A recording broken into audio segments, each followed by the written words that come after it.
Welcome to சவுந்தர்ஸ் kitchen. சுவையா சமைக்கிறோம், செமையா சாப்பிடுறோம். இன்னைக்கு நம்ம பார்க்கக்கூடிய ரெசிபி என்ன அப்படின்னா, ஒரு அருமையான ஆரோக்கியமான ஒரு பிரேக்ஃபாஸ்ட் ரெசிபி தாங்க. என்ன அப்படின்னா வீட் ரவை பிரியாணி. நம்மள பல பேருக்கு உப்மானாலே பிடிக்காது, அதுவும் வீட் ரவைன்னா சொல்லவே வேண்டாம்.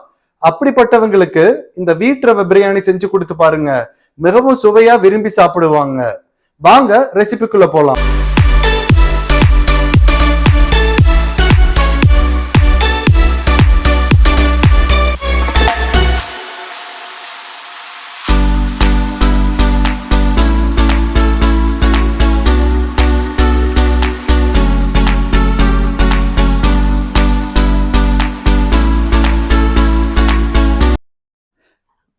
வீட் ரவா பிரியாணி செய்வதற்கு தேவையான பொருட்கள்: சம்பா வீட் ரவா,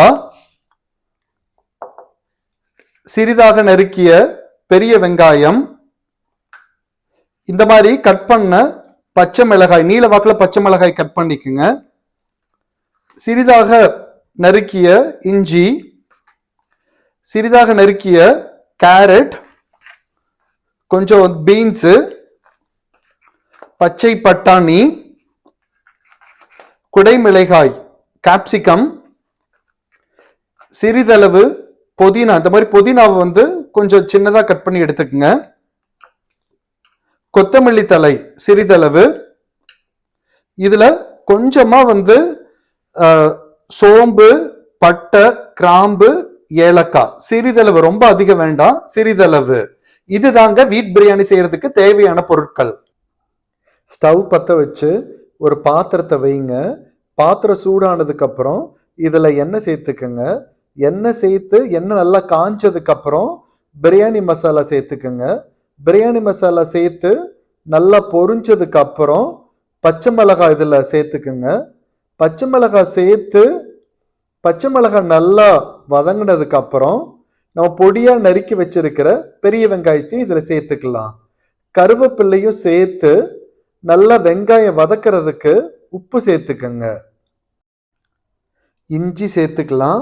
இஞ்சியை சேர்த்து நல்லா லோ ஃப்ளேமில் வச்சு நல்லா வதக்கி விடுங்க. வதக்கி விட்டதுக்கு அப்புறம் இஞ்சி நல்லா அந்த பச்சை வாசம், இஞ்சி வாசம் போனதுக்கு அப்புறம் கொஞ்ச நேரம் இந்த மாதிரி நல்லா வதக்கிட்டே இருங்க. இப்போ இஞ்சி நல்லா வதங்கிருச்சு. இப்போ நம்ம கட் பண்ணி வச்சிருக்கிற எல்லா வெஜிடபிள்ஸையும் ஒன் பை ஒன்னா சேர்த்துக்குங்க. எல்லா வெஜிடபிள்ஸையும் ஃப்ளேம் லோவில் வச்சு நல்லா வேகிற அளவுக்கு நல்லா வதக்கி விட்டுட்டே இருங்க. இந்த வெஜிடபிள்ஸ் எல்லாம் நல்லா வேகணும்னா ஒரு மூடி போட்டு கொஞ்ச நேரம் ஒரு 5 நிமிஷம் இந்த வெஜிடபிள்ஸ் எல்லாம் ஃபுல்லாக அந்த மசாலாவோட வேகிற அளவுக்கு மூடி வைங்க. ஓகே, இப்போ மூடி திறந்து பார்க்கலாம். வெஜிடபிள்ஸ் எல்லாம் வெந்துருச்சு. புதினா சேர்த்துக்குங்க. புதினா சேர்த்து அந்த மசாலாவோட நல்லா புதினாவை வதக்கி விடுங்க. வதக்கி விட்டுட்டு கொஞ்சமாக மஞ்சத்தூள் சேர்த்துக்குங்க. மறுபடியும் இதை நல்லா மஞ்சத்தூள் சேர்த்ததுக்கு அப்புறம் நல்லா மிக்ஸ் ஆகிற அளவுக்கு வதக்கி விடுங்க. வதக்கி விட்டதுக்கு அப்புறம் இப்போ நம்ம என்ன பண்ணலாம், தண்ணி சேர்த்து. தண்ணியோட அளவு 1:2. 1 டம்ளர் ரவைக்கு 2 டம்ளர் தண்ணி, அதுதான் இதோட வாட்டர் ரேஷியோ. தண்ணி சேர்த்ததுக்கு அப்புறம் இந்த வெஜிடபிள்ஸ் எல்லாமே நல்லா மிக்ஸ் பண்ணி விட்டு உப்பு சேர்த்து உப்போட அளவு டேஸ்ட் பண்ணி பார்த்துக்குங்க. ஹைல வச்சு தண்ணி நல்லா கொதிக்கிற டைம்ல கோதுமை ரவையை கொஞ்சம் கொஞ்சமா ஆட் பண்ணுங்க. கோதுமை ரவை ஆட் பண்ணிட்டு ஒரு மூடி போட்டு மூடி வைங்க. கொஞ்ச நேரம் ரவை வேகட்டும். இப்ப ரவை நல்லா வெந்துருச்சு. கொஞ்சம் கிளறி விடுங்க. கிளறி விட்டு வேகலைன்னா மறுபடியும் லோ ஃப்ளேம்ல வச்சு மூடி போட்டு வேக விடுங்க. இப்போ கொத்தமல்லி தழை இதுல சேர்த்துக்கலாம். கொத்தமல்லி தழை சேர்த்து நல்லா அந்த ரவையோட மிக்ஸ் ஆகிற மாதிரி நல்லா மிக்ஸ் பண்ணி விடுங்க. மிக்ஸ் பண்ணி விட்டுட்டு ஒரு மூடி போட்டு ஒரு நிமிஷம் இதை மறுபடியும் மூடி வைங்க. இப்போ ஸ்டவ் ஆஃப் பண்ணிடலாம்.